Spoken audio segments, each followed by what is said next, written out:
The first thing I felt when the emergency broadcast system seized every channel simultaneously at 4:47 a.m. on a Tuesday in October was not fear. I need to be honest about that. I need to start there, because everything that follows depends on you understanding what kind of person I was before the world confirmed my diagnosis. What I felt was a pulse of something electric and private and shameful. I felt correct. My name is Edwin Lott. I was 56 years old. I was a licensed structural engineer who had not practiced in 11 years. I was divorced, formally since 2019, though the marriage had been a document-only arrangement for the 4 years before that. I had one daughter, Marin, 31, who had not answered a phone call from me voluntarily since the Thanksgiving when she found the first set of blueprints.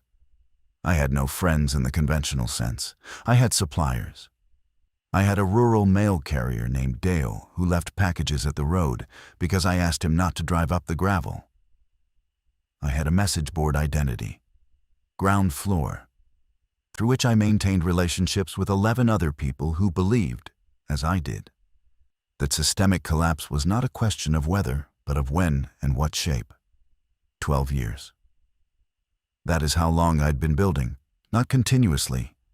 I still ate, slept, drove to town for diesel and canned goods, and the stainless steel fasteners you cannot source online without generating the kind of purchase pattern that flags algorithms.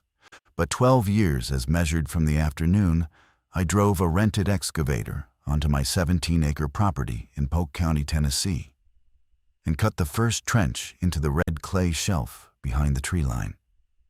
12 years from the moment I stopped being a man with concerns and became a man with a project. The bunker is extraordinary. I do not say that with pride anymore, though I will describe it with precision, because precision is what I had instead of pride, even then. 1,100 square feet of reinforced living space set 9 feet below grade, with a secondary utility chamber and a ventilation stack disguised inside a dead oak I had hollowed and capped with a functioning bark sleeve. Poured concrete walls, 18 inches, with embedded rebar at 8-inch intervals. 2 concealed entrances, a primary hatch beneath the equipment shed, and a secondary egress tunnel terminating 40 yards east inside a drainage culvert I had rerouted through a legitimate erosion control permit. Gravity-fed water from a spring I had surveyed, tested, and plumbed through PVC and charcoal filtration. 1,200 gallons of stored water in rotation. A composting waste system vented through the same oak. Solar trickle charge to a battery bank that ran LED lighting. A short-wave radio. A small refrigeration unit, and a circulation fan. Enough shelf-stable food for 1 person for 31 months, or 2 people for 14. I had built it for 1. That morning, the EBS morning, I was already awake. I had been awake since 3 because the shortwave had started carrying frantic, unencrypted transmissions from what sounded like National Guard units in Kentucky describing a contamination perimeter breach, in language I'd never heard any military operator use. They are still moving. Say again, the casualties are still moving, requesting guidance on rules of engagement for already deceased personnel. I recorded the transmission on a handheld device. I made coffee. I walked to the shed in the dark. I opened the hatch. I descended the 9 steel rungs into the main chamber. I turned on the overhead LEDs and stood in the center of the room I had built with my own hands over 4,300 days, and I spoke out loud, for the first time in perhaps a week. "Okay," I said. That was all. That was my entire response to the end of the world. I had rehearsed this moment so many times in my mind that the actual event felt like an echo of something I had already completed. The fear would come later, much later, and wearing a face I never anticipated. But in that first hour, in that first quiet blue-white minute underground, I was a man whose delusion had been reclassified as preparation, and I was alone. and I was ready. And I was the last person on Earth who should have been allowed to feel safe.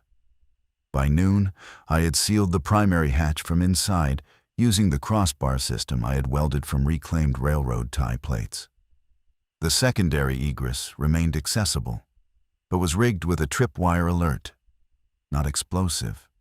Just 2 cans of pennies on monofilament that would rattle loud enough to wake me from the cot 30 feet away. I inventoried food. I checked filtration flow rate. I powered the shortwave and began logging transmissions in a hardbound composition notebook, writing the time, frequency, content summary, and my assessment of the source's reliability. This was protocol. I had written the protocol myself in a laminated binder that hung on a hook by the radio shelf. The world was ending in fragments I could hear but not see. Louisville was under involuntary evacuation. Knoxville had gone silent, except for a single repeating loop from the university's campus alert system. Shelter in place. Do not approach individuals displaying signs of impaired coordination or aggression. This is not a drill. Atlanta's WSB was still broadcasting with a live anchor whose voice I recognized from years of half-listened evening news.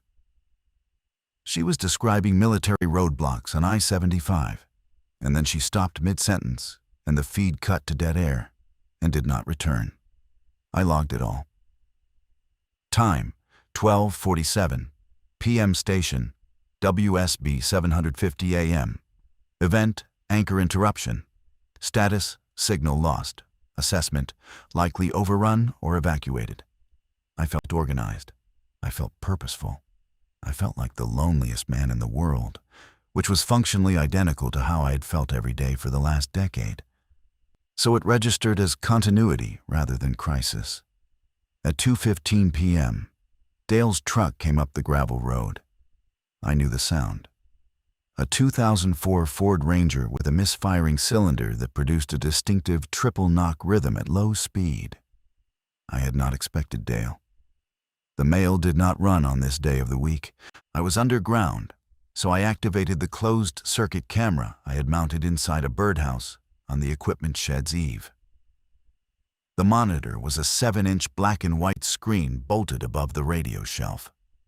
It showed Dale's truck stopped at the top of the drive, driver's door open, Dale standing beside it looking toward the shed. He was holding something. It took me a moment to resolve the image. A shotgun. Dale was holding his own shotgun, the one he kept in a window rack behind the bench seat. And he was looking at my property the way you look at a door you're deciding whether to knock on. I watched him for 11 minutes. He did not approach. Twice he turned to look back down the road. The second time, he raised the shotgun to a ready position, held it there for perhaps 5 seconds, then lowered it. Then he got back in the truck. Then he left. I noted the time. I noted his behavior. I did not go up. This is the part I need you to understand, because it is the hinge on which the next 19 days turn. Dale was not a stranger. Dale had been delivering my mail for 8 years. He had once left a bag of late-season tomatoes from his garden on my mailbox post with a note that said, "Too many this year. Enjoy." I had eaten the tomatoes. I had not thanked him. Dale, standing in my driveway with a shotgun, turning to check the road behind him with the body language of a man who was frightened and looking for a specific person he believed could help. Dale was, in that moment, asking me a question I could hear through 6 inches of poured concrete and a closed-circuit camera and a decade of practiced indifference. I did not answer. I told myself it was protocol. The laminated binder was explicit.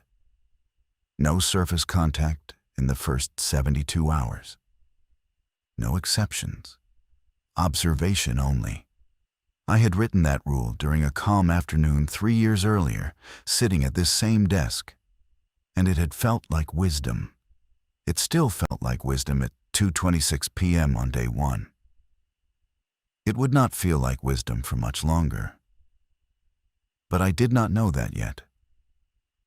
What I knew was that my door was sealed, my water was flowing, my food was counted, and the world was operating exactly the way I had always said it would. I was right. That was the first thing I lost. Day 3 brought the first confirmation that the infected were present in my county, not through the shortwave. Most organized transmissions had degraded into loops or silence by then, but through the camera. At 6:14 a.m., in the gray half-light before full dawn, a figure walked across the far edge of my property along the tree line. The camera's angle was poor, and the image was grainy. But the gait was wrong in a way I recognized from the descriptions I'd been logging. Not a limp, not a stumble, a kind of metronomic forward lean, as though the body's center of gravity had shifted forward by several inches, and the legs were simply preventing a fall that never completed. The figure moved from left to right across the frame and disappeared into the hardwoods. It did not look toward the shed. It did not react to the property. It simply moved through, like weather. I rewound the tape. The system recorded on a loop to a VHS deck I had sourced specifically for its independence from digital infrastructure, and watched the figure cross 3 more times. Each viewing made the wrongness more specific. The arms did not swing. The head did not turn.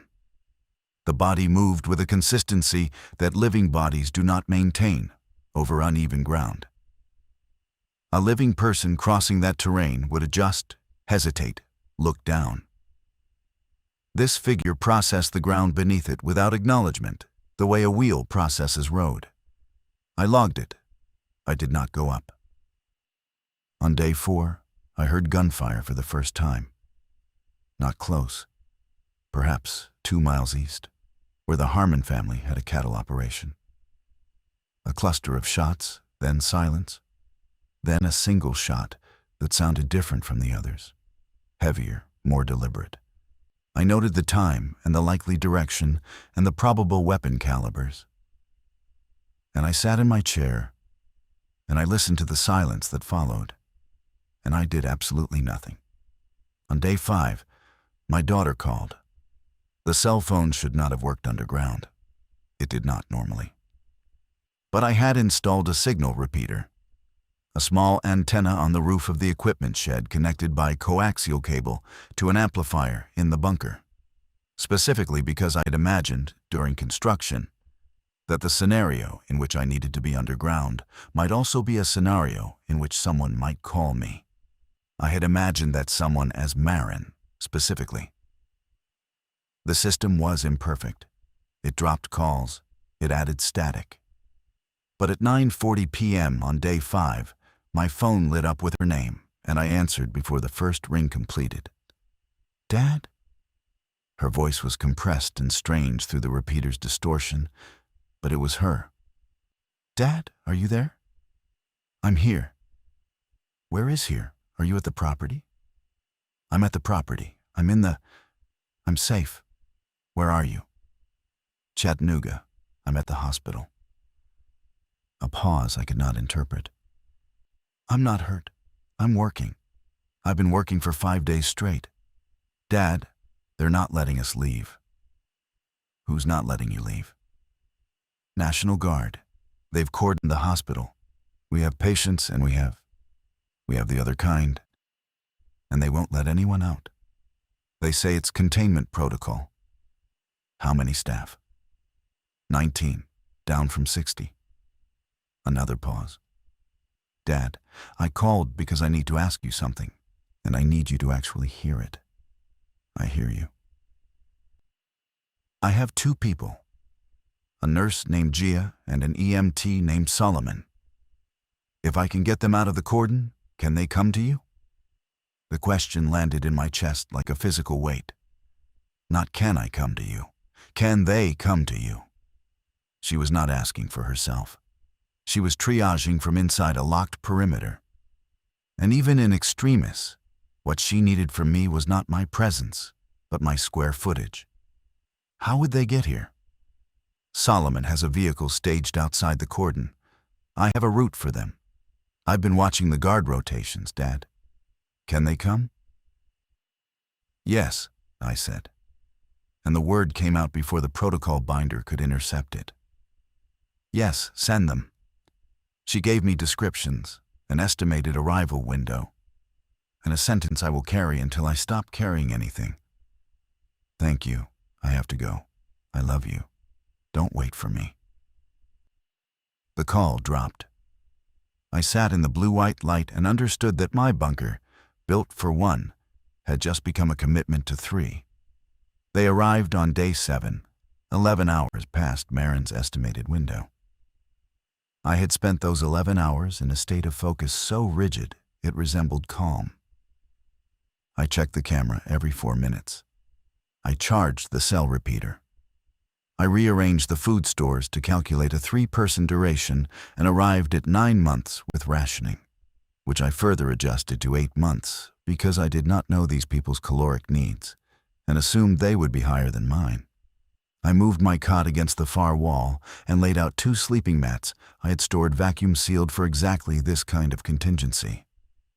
Though I had imagined this kind of contingency would involve Marin, not her proxies. The camera caught them at 3:20 a.m. 2 figures at the bottom of the gravel drive, on foot, no vehicle visible. One was tall, moving with a deliberate, heel-first stride that suggested someone accustomed to carrying weight on their back. The other was shorter, quicker, with a head that swiveled in regular intervals.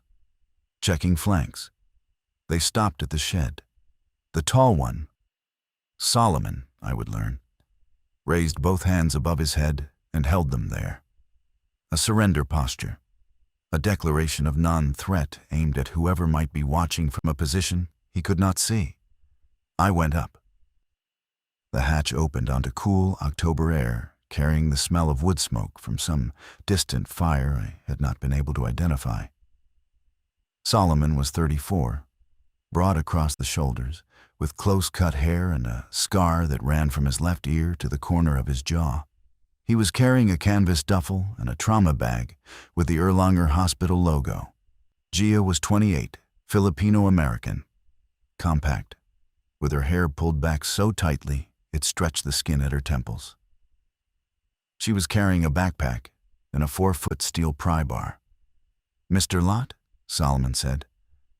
"Edwin, come inside." I led them through the shed, down the hatch, into the bunker. They stood in the center of the main chamber and looked at everything the way you look at a museum exhibit, with recognition that this was real, but also with the dissonance of encountering something you had only imagined as a category of joke. Gia touched the concrete wall with her fingertips, then turned to me. "Marin said you built this yourself. Over 12 years. She said you were..." Gia stopped, chose different words. "She said you were prepared." "I am. Sit down. When did you last eat?" They had not eaten in 31 hours. I opened 2 cans of beef stew, heated them on the butane stove, and watched them eat at the small folding table while I sat on the cot against the wall. Solomon ate methodically, finishing every bite, then folding his hands over the empty bowl as though waiting for permission. Gia ate fast and then slowed, as if her body had reminded her midway through that urgency was no longer the correct gear. "The hospital," I said. Solomon looked at Gia. Gia looked at the wall. "The hospital's still standing," Solomon said. "The guard has it locked. Nobody in, nobody out. They've been moving patients into the east wing and sealing floors as they lose them." "Lose them how?" "People die. Then they stop being dead. Then the floor gets sealed." He said it the way you would describe a plumbing problem. Factually. With the flatness that comes after, you have said the same sentence enough times that it no longer activates the part of your brain that should scream. Marin is running triage in the basement. She's the one who figured out the rotation gap in the guard's perimeter. She made us leave. She made you. She is very persuasive, your daughter." Solomon's mouth moved in something that was not quite a smile. "She said she needed us out here more than in there. She said you had the infrastructure, but not the—" He paused. "Not the what?" "The medical capacity. She said you built a shelter that could keep people alive, but not a clinic that could keep people from dying." I absorbed this. It was a precise and accurate criticism delivered through a proxy from a daughter who understood my work better than I had realized. It was also, I understood, a diagnosis of me as a structure rather than a person, load-bearing, sealed, and missing a vital system. The first 3 days with Gia and Solomon in the bunker taught me that I had designed a space for survival but not for cohabitation. The air system was adequate for 3, but the psychological architecture was built for a man who had not shared a room with another person in over a decade. Every sound they made registered as intrusion.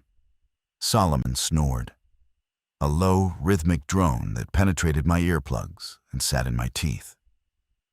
Gia talked in her sleep, fragments of clinical language. Push epi, that surfaced from whatever her unconscious was still processing from the hospital floors. I lay on my cot at night, with my eyes open, and felt the bunker, my bunker, reclassify itself around me from sanctuary to container. But they worked. That was the thing I'd not anticipated. I had imagined other people in the bunker as passengers. Mouths to feed, space to manage, routines to disrupt. Solomon and Gia arrived as professionals, whose competence was immediate, visible, and complementary to gaps I had not known I was displaying. Solomon reorganized the medical supplies I had stockpiled, a collection of first aid materials I had assembled from internet lists and bulk purchasing, and separated them into 3 categories, he explained, with a patience that did not condescend. This shelf is trauma. This shelf is chronic management. This shelf is comfort and morale, which is a medical category whether you think so or not. He found my antibiotics cache and shook his head. "These expired in 2023, Edwin. You've been sitting on a shelf of placebos."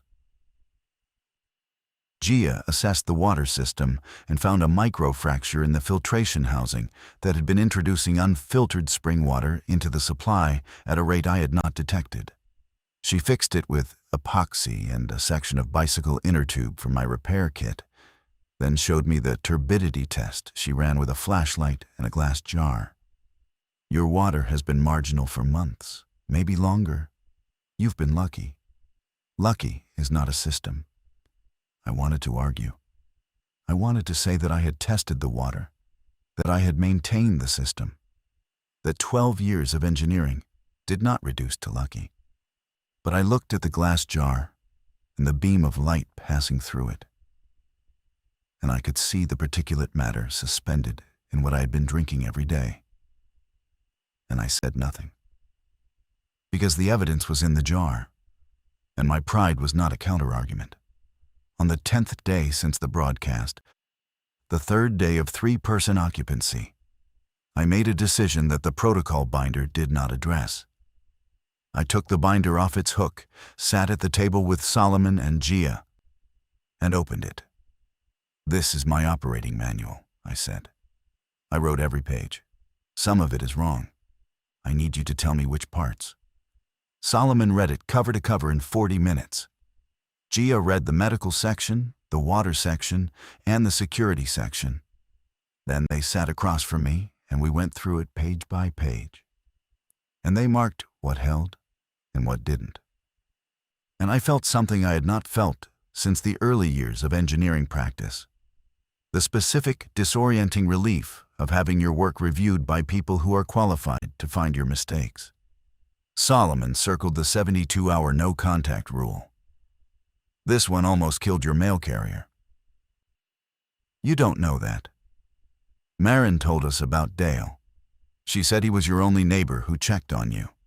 She said if anyone came to your door, it would be him. He tapped the page. Your rules said don't answer. Your daughter knew you wouldn't. That's why she called, because she knew you would let a stranger with a shotgun walk away, but you would not refuse a direct request from her. I stared at the laminated page. The rule was printed in my own hand, in the careful block letters I used for all technical documentation. It looked like something an engineer had written. It also looked like something a man had written who believed that the highest form of safety was the absence of other people. I did not cross it out. But I did not relaminate it either. I left it there with Solomon's circle around it, a wound in the doctrine that I was not yet ready to close or to name. Day 14. The shortwave had been dead for 2 days. Not silent, but cycling through empty frequencies like a dial tone for a phone system that no longer connected to anything. Then, at 4 a.m., a voice broke through on a frequency I had not been monitoring. A woman's voice, clear, unhurried, broadcasting in the open. This is Captain Angela Pruitt, United States Army Corps of Engineers, broadcasting from Forward Operating Point Sweetwater, Monroe County, Tennessee. We are establishing a regional coordination hub for civilian survivor groups within a 60-mile radius. If you are receiving this, you are within our operational area. We are not requesting relocation. We are requesting contact. Frequency 7.385 megahertz. We will monitor continuously. Pruitt out. She repeated the message 3 times. I recorded all 3 repetitions. Then I sat back and looked at Solomon, who had woken when the radio crackled and was now sitting on the edge of his sleeping mat, with his hands on his knees. Corps of Engineers, he said. Not combat unit. Infrastructure. I heard. That's a different kind of military, Edwin. They build things. I know what the Corps of Engineers does. So are you going to respond? The question exposed the exact fault line that I had been building over for 12 years. My bunker existed because I believed that when systems collapsed, the correct response was subtraction. Fewer connections, fewer dependencies, fewer people who knew where you were. Captain Pruitt's broadcast was an invitation to reverse every principle that had kept me alive. Respond and I became a point on someone else's map. Stay silent, and I remained what I had always been. Invisible, self-contained, and diminishing. Not yet, I said. Gia, who had been awake and listening from her mat, spoke without opening her eyes. Your daughter is in a hospital that the guard locked down. The guard answers to somebody. If there's a Corps of Engineers coordination point 30 miles from here, they might have communication channels that reach Chattanooga. She did not frame it as an argument. She framed it as geography. She laid the information in front of me the way she had laid the turbidity test in front of me. Here is what exists. Here is what it connects to. The conclusion is yours. But the data is not negotiable. I did not respond to Pruitt's broadcast that day, or the next. But I began monitoring her frequency, and I began logging her transmissions with the same discipline I had applied to the collapse broadcasts. Pruitt came on twice daily, 4 a.m. and 4 p.m., with updates that were structured less like military communications and more like a weather report for the region's human geography. Which roads were passable, where infected concentrations had been observed, which bridges were intact, which civilian groups had made contact, and what resources they had reported. On day 16, she mentioned a hospital. Erlanger Medical Center, Chattanooga, remains under National Guard containment protocol. Staff status, reduced but operational. Civilian patients, declining. Infected containment, holding as of last contact 72 hours ago. Guard unit requests resupply on channels we cannot fulfill. If any receiving group has medical supply surplus, contact this frequency. I looked at Solomon. Solomon was already looking at me. We have surplus, he said. The expired antibiotics are useless, but the trauma supplies, the sutures, the surgical kit you bought, those are good. The water purification tablets, the electrolyte powder. Edwin, we have things they need.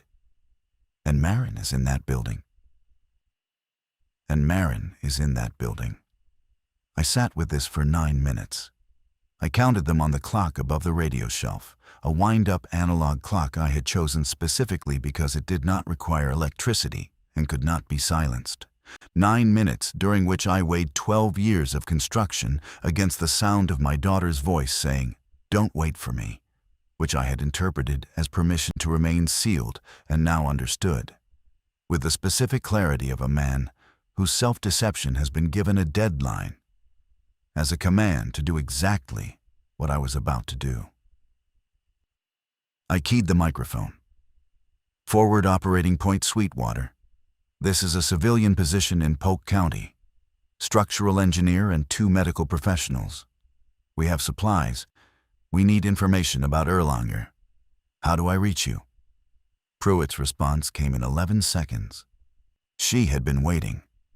Captain Angela Pruitt arrived on day 19 in a mud-caked Army utility vehicle with a sergeant named O'Dara driving, and a civilian woman named Fitch sitting in the bed with a bolt-action rifle across her knees.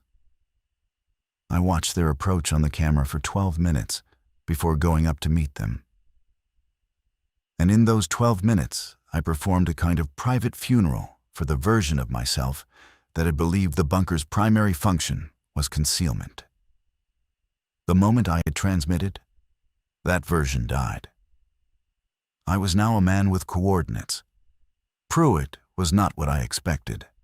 She was 50, angular, with gray-streaked hair pulled into a regulation bun, and hands that were calloused the way hands get from concrete work, not desk work. She looked at my property, the shed, the concealed ventilation oak, the terrain, and I watched her read the landscape the way I read blueprints. She saw what was underneath. "You dug this yourself?" she said. "Mostly. Rented equipment for the excavation. Did the forming and pour with one laborer who thought he was building a root cellar." "How deep?" 9 feet to ceiling, 18-inch walls. She nodded, not impressed. Assessed. "I've seen 14 civilian shelters in this radius. Yours is the only one that was engineered. Most of them are glorified holes with generators. Most survivalists aren't engineers." "No, most of them aren't." She turned from the property and looked at me directly. "Mr. Lott, I'm going to be straightforward because I don't have time to be diplomatic.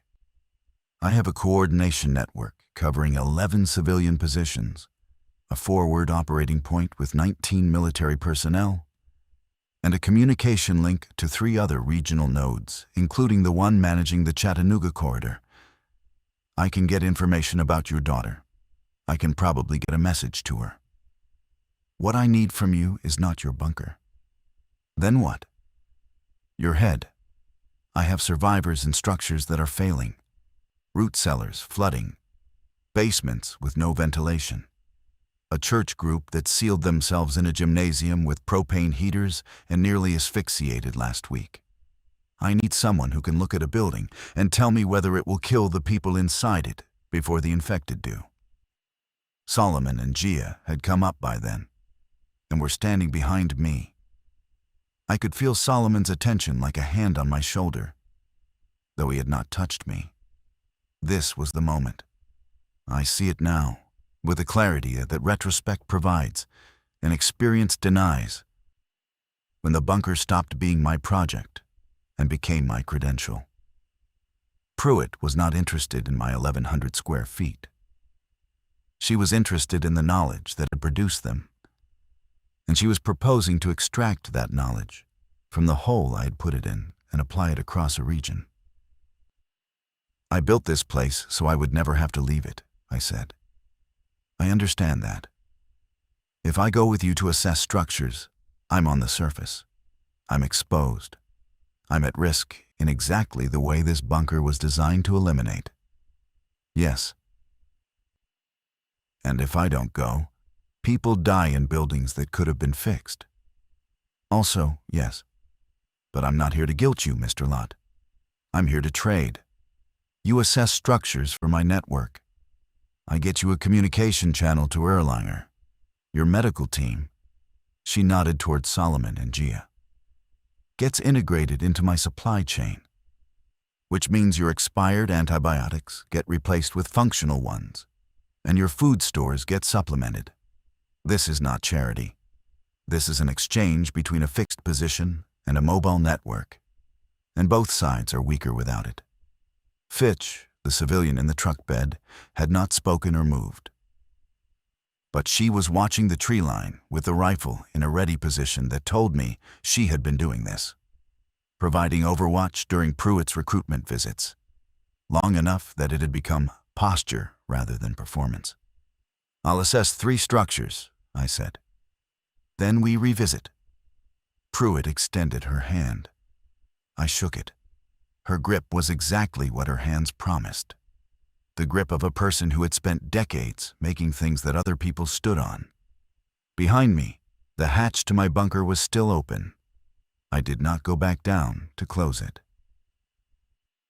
The first structure Pruitt took me to was a dairy farm 6 miles northeast, where 11 people were living in a milking parlor they had reinforced with stacked hay bales and sheet metal. Odera drove. Fitch rode overwatch. I sat in the passenger seat with a clipboard and a mechanical pencil and the specific, almost physical discomfort of being above ground in daylight for the first time in 19 days. The road was worse than I'd imagined from the radio reports. Not destroyed. Rural county roads in East Tennessee are built to survive neglect, but altered. Abandoned vehicles at intervals. A house burned to its foundation slab with a mailbox still standing. And twice, at distances I estimated at 300 and 500 yards respectively. Figures moving through open fields with that distinctive forward-leaning gait. Odera did not slow down. Fitch shifted the rifle's orientation, but did not raise it. They had calibrated their response to movement the way I had calibrated my response to water pressure, through repetition and measurement, until the abnormal became a variable to be managed rather than a crisis to be survived. The dairy farm announced itself by smell before it appeared visually. 11 people, limited sanitation, confined space. I knew the building would be wrong before I stepped inside, and it was wrong in ways that were both predictable and specific. The hay bales they had stacked against the walls were providing insulation, but also trapping moisture against the metal siding, creating conditions for mold colonization that would compromise respiratory function within weeks. The single ventilation point, a propped open transom window, was insufficient for the volume and the occupancy. The floor was poured concrete designed for drainage of animal waste, which meant it sloped toward a central channel that was now pooling human wastewater with no outflow. The group's leader was a woman named Patrice, who had been a county extension agent before the collapse. She watched me examine her building with an expression I recognized. The defensive pride of someone who knows their work is imperfect, but also knows it has kept people alive. "You've done well with what you had," I said. And I meant it. The structural choices were wrong, but the organizational ones, sleep rotation, food distribution, perimeter watch schedule, were sound. The building is going to make you sick before anything outside gets in. Here's what needs to change. I spent 3 hours at that farm. I drew diagrams. I specified ventilation modifications using materials they had on hand. I showed 2 of their people, a teenager named Cass and a retired plumber named Whitfield. how to reroute the floor drainage to an exterior collection point. I identified a secondary structure, a hay barn 30 yards from the parlor, that could be converted into overflow sleeping space with minimal modification and would double their usable area. Driving back, Pruitt asked me how it felt. How? What felt? Being useful to someone other than yourself.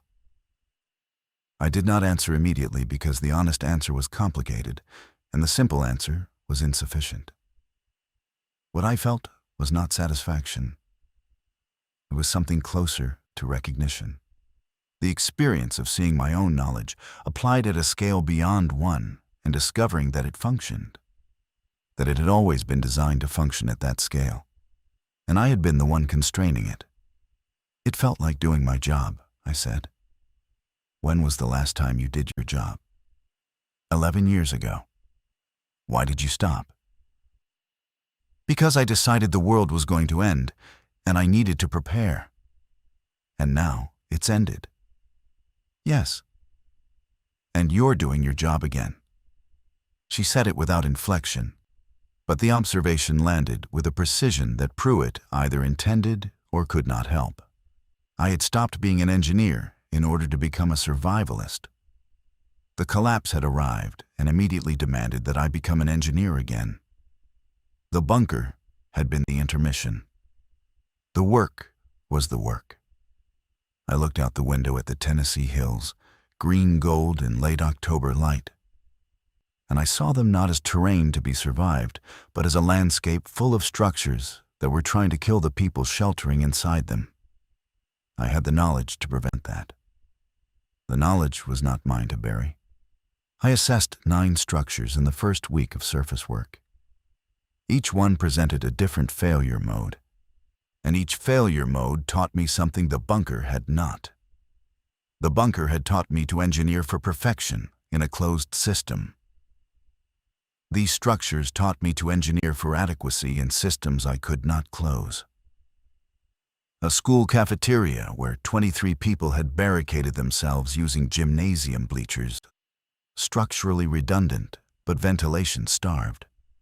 A gas station with an attached garage where a family of 7 was living inside the service bay, which was thermally sound but had a carbon monoxide risk from the kerosene heaters they were running without exhaust routing. A 2-story house where the occupants had moved entirely to the 2nd floor and destroyed the staircase for security, creating an effective barrier against infected but also a death trap in the event of fire. Each site I visited, Pruitt logged my recommendations into her network. She had a system. Handwritten reports carried by runners between positions, supplemented by twice-daily shortwave summaries.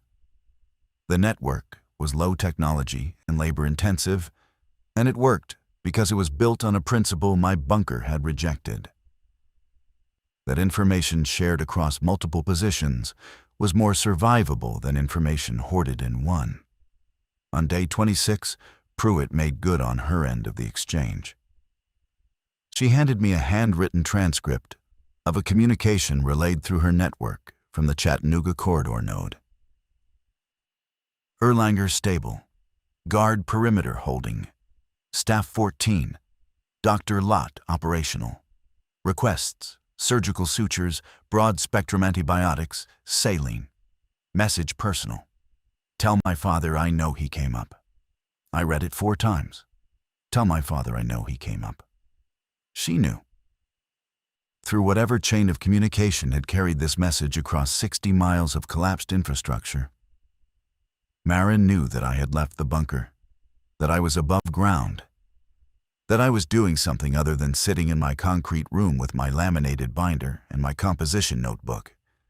And the way she phrased it, I know he came up, contained an entire archaeology of our relationship. Every argument about the bunker, every Thanksgiving she did not attend, every phone call I made that she did not answer. She had not believed I was capable of surfacing. The message was not gratitude. It was surprise. Solomon read the transcript over my shoulder. She's alive. She's operational, I corrected. Alive is a status. Operational is a function. She's functioning. You sound proud. I sound like her father. The next day, I packed a duffel with the supplies Marin had requested. The surgical sutures from the kit, water purification tablets, electrolyte powder, the materials Solomon identified as most critical for a medical team operating without resupply. Pruitt arranged transport through her runner network. The duffel would travel by vehicle to the eastern edge of her operational area, then by foot courier through the corridor node, then by guard-approved delivery into Erlanger. 3 handoffs, 60 miles. An estimated transit time of 4 to 6 days through terrain that included known infected concentrations, 2 compromised bridges, and a stretch of interstate that Pruitt's network had designated transitable only before dawn. I packed the bag carefully. I wrapped each item in cloth to prevent noise during movement. I included a note that I wrote and rewrote 3 times before settling on language that would not embarrass either of us. Marin. Supplies as requested. Gia and Solomon are well. I am assessing structures for a regional network. Your diagnosis was accurate. The shelter needed a clinic. The clinic needed a world. I am working on the world part. Structural assessment follows for your building if you can get me a floor plan. Dad. I sealed the note inside a waterproof bag and placed it on top of the sutures. Then I carried the duffel to Pruitt's vehicle and handed it to the first runner, a 20-year-old named Kell, who carried it like it weighed nothing, which was true of the bag and untrue of the contents. On day 31, I returned to the bunker to retrieve tools for a structural assessment at a bridge site. I descended the 9 rungs, stood in the main chamber, and experienced something I can only describe as dimensional estrangement. The space was exactly as I had left it. The cot was made. The water system hummed. The radio shelf held its silent equipment. The protocol binder hung on its hook with Solomon's circle still visible on the 72-hour rule. Nothing had changed, and yet the room had contracted. Not physically. The measurements were identical. I had poured the walls myself, and I knew them to the 1/4 inch. But the space that had once felt like sufficiency now felt like volume with the purpose drained out. I gathered the tools: a tape measure, a plumb line, a spirit level, a crack width gauge. Instruments of assessment, not construction. My role in Pruitt's network had clarified itself over the preceding 2 weeks. I was not a builder anymore. I was a diagnostician. I arrived at structures other people had assembled under duress, identified what would fail, and prescribed interventions. It was engineering in its most compressed form. Triage applied to architecture. Gia was in the bunker when I came down, organizing medical inventory into a field kit. She was preparing to deploy to a civilian cluster 12 miles south that had reported gastrointestinal illness consistent with waterborne contamination. Pruitt's network had requested medical assessment, and Gia had volunteered without consulting me, which was appropriate because she did not require my consultation, and the bunker was not mine to govern anymore in any sense that mattered. "Edwin," she said, not looking up from the kit, "when you built this place, did you think about what would happen when it worked?" "What do you mean?" "You built it to survive the collapse. The collapse happened. You survived. Then what?" "I didn't plan a then what. I planned a duration. 31 months of food for 1, 14 for 2, 9 for 3. What happens at the end of those months?" By then, the situation would have what? Resolved? Gone away? The math doesn't have an answer, Edwin. You planned a holding pattern, not a future. You built a bunker that keeps you alive long enough to what? Emerge into the same world that sent you underground. Except now you're older and alone and your food is gone? She zipped the kit shut and looked at me for the first time during the conversation. Her expression was not unkind. It was clinical. She was diagnosing me the way she diagnosed water systems, identifying the point where function deviated from purpose. Marin saw it, Gia continued. That's why she sent us. Not because you needed medical help, because your plan had a terminal condition built into it. It was designed to expire. She wanted people here who could see past the expiration. I sat on the cot. The springs compressed with a sound I had heard 10,000 times, a sound so familiar it had become inaudible until this moment, when it seemed to articulate exactly the kind of mechanical repetition Gia was describing. A spring compressing and releasing, a system cycling without progression. I know, I said. You know? I've known since I started assessing other people's structures. Every site I visit, I see the same mistake I made. People building containers instead of systems, sealing the perimeter instead of establishing flow. The dairy farm, the school, the gas station. They all have the same design flaw my bunker has. They're all closed loops pretending to be sustainable. So what's the alternative? I picked up the plumb line from the tool collection and let the weight swing. A plumb line does one thing. It finds vertical. It finds the direction that gravity pulls, regardless of what the surface around it is doing. I had spent 12 years building horizontal. Walls, floors, barriers, seals. Everything I had constructed was a refusal of the vertical, a denial of the pull toward connection with what was above and around me. The alternative is that the bunker becomes a supply cache and a fallback position, not a residence, not a refuge, a node. Gia nodded. Marin said you'd get there. How long did she give me? She said 3 weeks. You took 4.5, but you got there. Day 38 brought the event that ended the theoretical phase of my conversion and made it structural. Pruitt's morning broadcast included a line that reorganized my priorities with the force of a seismic revision. Erlanger containment perimeter has been breached. Guard unit withdrawing to secondary position. Staff evacuating through the southeast service corridor. Civilian medical personnel moving on foot toward the Cleveland corridor. All network positions between Chattanooga and the Hiwassee River. If you receive displaced medical staff, report immediately. I was at the dairy farm when I heard it. Patrice had the shortwave on in the milking parlor. The ventilation modifications I had specified were complete, and the building was unrecognizable from my first visit. Functional now in a way that would sustain its occupants through winter. I stood in the center of that repaired space and heard the broadcast and felt a terror so specific it had a shape. My daughter, on foot, moving through 60 miles of infected territory toward a river she would have to cross to reach me. Solomon was beside me. He had been teaching Patrice's people wound closure techniques using expired suture material on sections of cowhide. He set down the practice kit and said nothing for several seconds. Cleveland corridor puts her north of us, he said. If she makes it to the Hiwassee, she'll hit the network. If, Edwin. She got us out of that hospital through a military perimeter. She mapped the guard rotations from inside a sealed building. She is the most operationally competent person I have ever worked under. If anyone can walk 60 miles through this, it's her. She's a doctor, not a... She's Marin. And she told me something the night before we left Erlanger.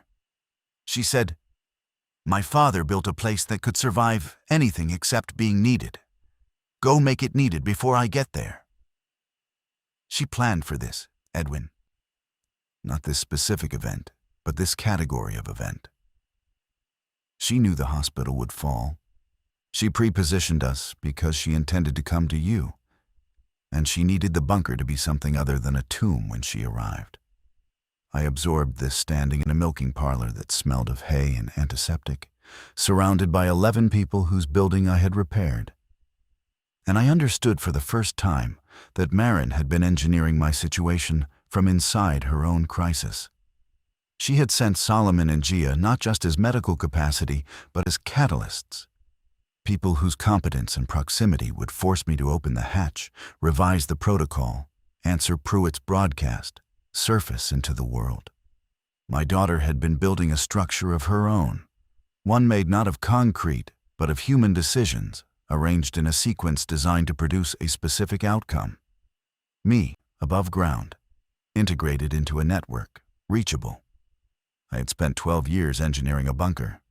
She had spent 19 days engineering a father. Pruitt was already coordinating when I reached her by radio. She had positioned runner relays along the likely evacuation route from Cleveland toward the Hiwassee. She was requesting that all network positions between those 2 points activate observation protocols and report any movement of small groups on foot. "I need to go toward her," I said.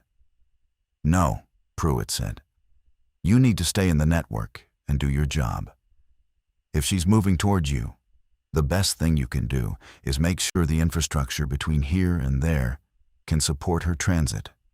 There are 3 structures on that route I haven't assessed. If any of them are viable waypoints, she has a place to stop. If they're not, she's sleeping in the open. Which is more useful? You walking toward Chattanooga with the flashlight, or you ensuring there's a safe structure every 12 miles between her and home?" It was the hardest tactical logic I had ever accepted, not because it was wrong. It was inarguably correct, but because it required me to apply engineering discipline to the one situation where every instinct demanded I abandon engineering and simply run toward my child. I assessed the 3 structures in 2 days. 1 was viable. 2 needed modification. I made them viable. Then I went back to the bunker and waited, which was the one thing the bunker was originally designed for and the one thing I could no longer stand to do. She arrived on day 44, not at the bunker, at the dairy farm, which was the first network position she reached after crossing the Hiwassee on a railroad bridge that Pruitt's runner had confirmed was intact. Patrice radioed me at 7:15 a.m. Her voice was careful, measured, aware of what she was delivering. "Edwin, I have a woman here who says she's your daughter. She's got 4 people with her. They're all medical. They're exhausted, but ambulatory. She's asking for you." I was at the bunker. It was 6 miles to the dairy farm. I covered the distance in Pruitt's vehicle, which Odera drove at a speed that reflected operational caution, and which I experienced as an unendurable crawl sound through a landscape that had never seemed so long in any direction. Marin was sitting on an overturned feed bucket in the milking parlor when I walked in. She was thinner than I had ever seen her. Her hair was shorter, cut with surgical scissors, I would learn, on day 3 of the evacuation when it became a liability in close-quarters movement. She had a laceration across her left forearm that had been sutured with the materials I had sent in the duffel. My supplies closing a wound in my daughter's skin across 60 miles of collapsed geography.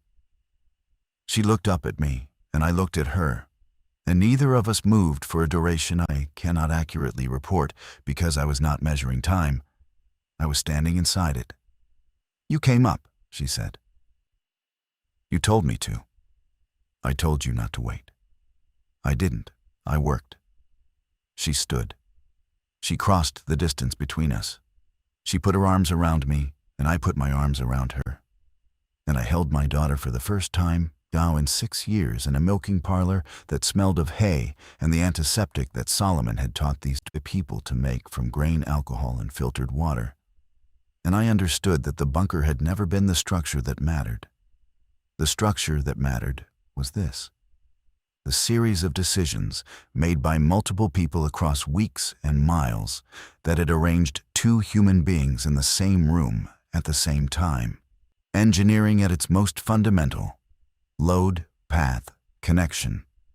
The four people with Marin were a surgical nurse named Aid, a respiratory therapist named Connor, a physician's assistant named Lynn, and a 19-year-old nursing student named Betts, who had been at Erlanger for a clinical rotation when the world ended, and who had, by Marin's account, carried a 70-year-old dialysis patient down 4 flights of stairs during the evacuation, and then gone back up for the dialysis machine. They were gaunt and quiet, and they looked at the milking parlor's repaired ventilation system and its functional drainage and its organized sleep spaces, with the expression of people who had forgotten that infrastructure could work in their favor.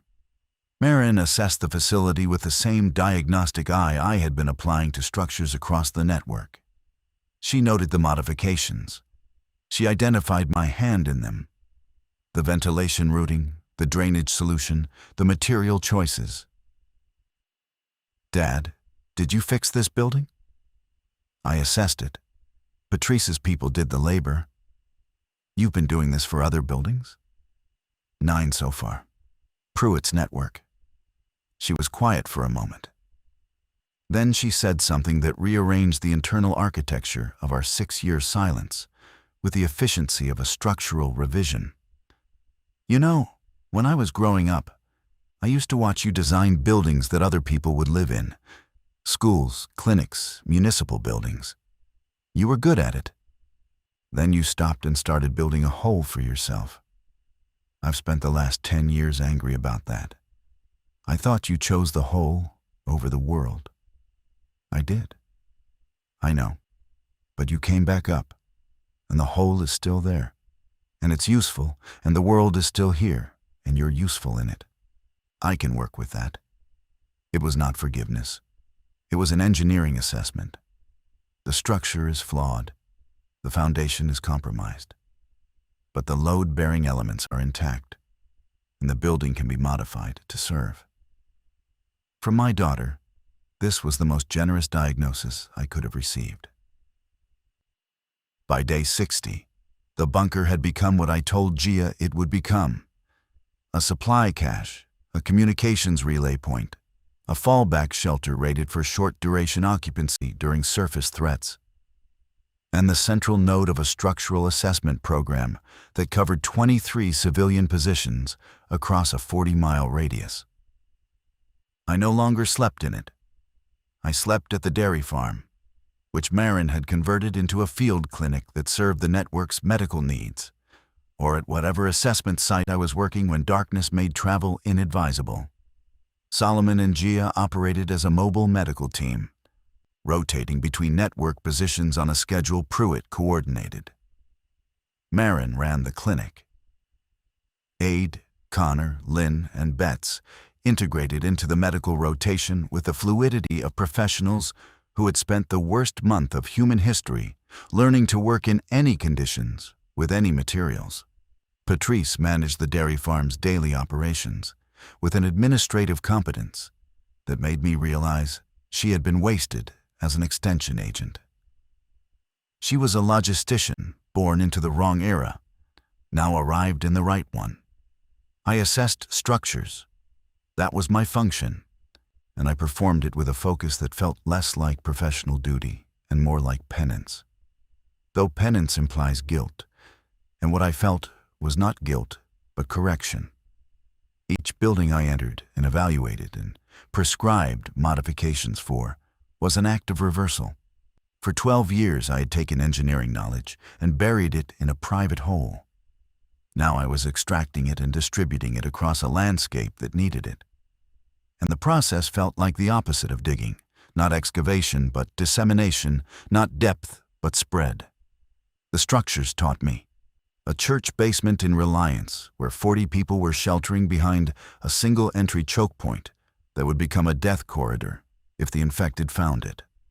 I redesigned their layout to include a secondary egress through a coal chute they had sealed, adding rather than subtracting escape routes. A warehouse in Copper Hill where a family had inadvertently created a thermal chimney effect that was pulling exterior air, and with it, the smell of their cooking, upward and outward like a beacon. I showed them how to baffle the airflow with interior partitions made from warehouse pallets. A farmhouse near Ducktown, where the occupants had reinforced the ground floor so heavily that the second floor was now structurally cantilevered beyond its load rating. I redistributed the bracing to balance the building before it collapsed inward under its own defensive improvements. Each fix propagated through the network. Pruitt's runners carried my written assessments to other positions, where people with similar problems could adapt the solutions. The knowledge did not diminish through sharing. It compounded. Whitfield, the retired plumber from the dairy farm, began accompanying me on assessments and developed a competence in drainage and water system evaluation that exceeded what I could have taught him formally. Cass, the teenager, learned to read a spirit level and a plumb line and began performing preliminary structural surveys that saved me travel time. The skill was replicating itself. On day 54, Pruitt told me that the network had made contact with 2 adjacent regional coordination hubs, one centered on Knoxville and one south of the Smokies near Murphy, North Carolina. Both had military and civilian components. Both had infrastructure problems. Both had heard, through the branching communication chain, that Pruitt's network had an engineer. "They're asking for you," she said. "I'm one person. Teach more people to do what you do. Write your assessments in a format that someone with basic construction knowledge can follow. Make yourself unnecessary at each site so you can move to the next." It was the exact inverse of the bunker philosophy. The bunker had been designed to concentrate all capability in one location and one person. Pruitt was asking me to distribute capability until I became redundant, to engineer myself out of a job at each position so the network could function without me at any given point. This was resilience. This was what I should have been building for 12 years.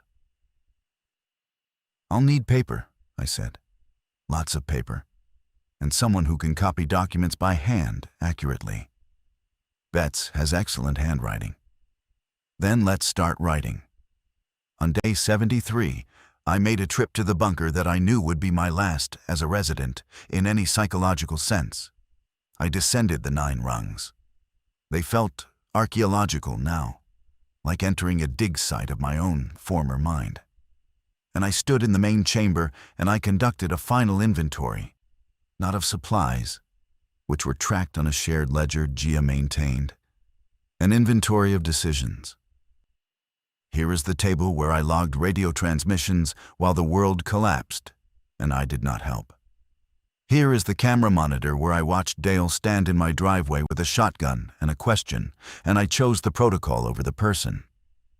Here is the hook where the laminated binder hung, the binder that contained my operational doctrine, which was really a theological document, a statement of faith in the proposition that a man who removed himself from the human network could persist indefinitely as a closed system. Here is Solomon's circle around the 72-hour rule, the first editorial mark on a text I had treated as sacred. I took the binder off the hook. I carried it up the 9 rungs to the surface. I sat on the ground outside the equipment shed in the November air, and I read it cover to cover, the way Solomon had read it on his first night. And I saw it with eyes that had been calibrated by 9 weeks of surface work. The document was not wrong in its engineering. The water specifications were sound. The structural calculations were correct.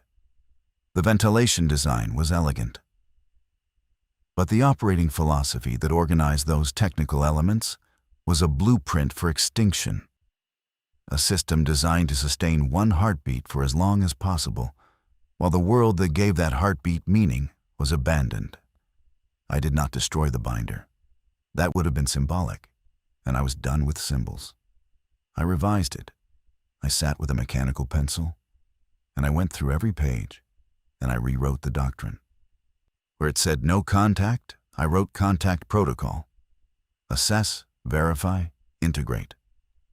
Where it said single occupancy priority, I wrote maximum sustainable occupancy with rotation.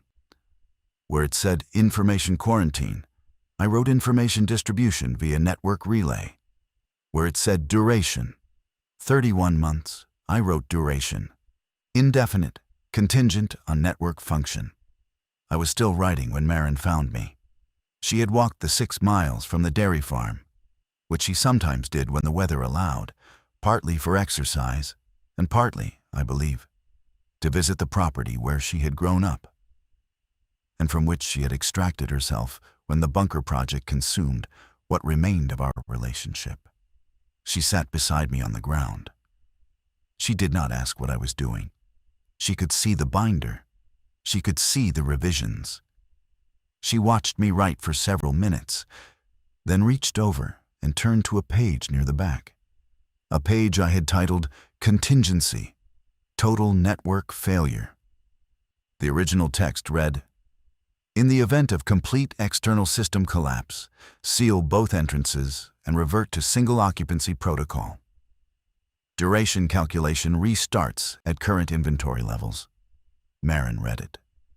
Then she took the pencil from my hand and drew a line through the entire paragraph. In the margin, in her physician's handwriting, neat, small, built for prescription pads and chart notes, she wrote, "In the event of complete external system collapse, go find the next person. Repeat." She handed the pencil back. I looked at what she had written. It was not an engineering specification. It was a behavioral prescription from a doctor who had diagnosed her patient's fundamental condition.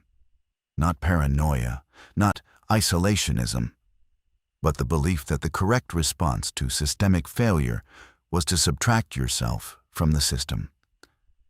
Her prescription was the opposite. Additive motion. Toward others. Always. Is this medically sound advice, Dr. Lott? It's the only treatment for what you have, Mr. Lott. I closed the binder. I put the pencil in my breast pocket. We sat together on the ground above the bunker, above the 1,100 square feet of my best and worst work. And we watched the Tennessee hills go amber in the late afternoon light. Somewhere in the distance, the short wave at the dairy farm was carrying Pruitt's afternoon broadcast across a network of people I had helped shelter.